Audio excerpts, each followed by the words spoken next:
Pada Pilkada serentak 2020 di Kepri, pemilihan gubernur dan wakil gubernur Kepri, serta wali kota dan bupati beserta wakilnya, tinggal menunggu hari, tepatnya 8 hari lagi, untuk memantapkan pengawasan. Bawaslu Kota Tanjung Pinang melakukan pembekalan BIMTEK secara bertahap kepada petugas. Pembekalan dan BIMTEK yang diberikan mengenai tata cara dan metode pengawasan kepada petugas pengawas. Mengingat Pilkada tahun ini berbeda dengan tahun-tahun sebelumnya.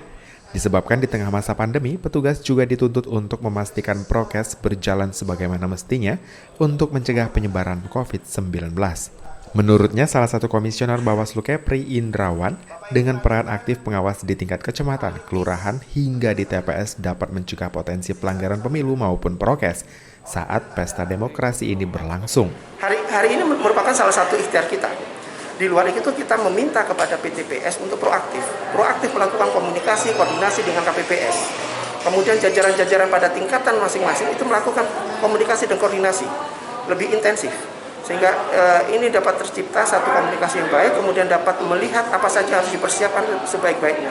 Sehingga dengan demikian tentu juga dapat minimalisir. Itu secara hubungan antar lembaga. Secara internal, maka kemudian kita meminta juga Panwascam, PK, dan PTPS melakukan juga komunikasi secara internal.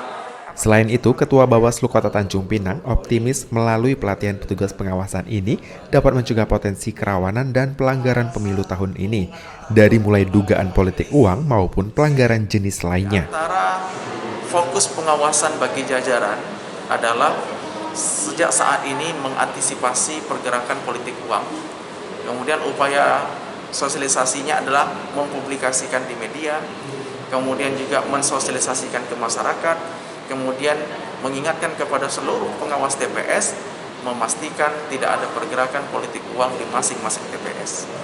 Terutama juga adalah pada hari tenang nanti, kemudian pada saat pemungutan dan penghitungan suara tidak terjadi politik uang. BIMTEK yang diikuti sebanyak 45 peserta dari pengawas tingkat kecamatan dan kelurahan dengan materi yang diberikan antara lain mengenai proses pemungutan suara serta pembekalan tentang 12 hal baru di Pilkada serentak di masa pandemi.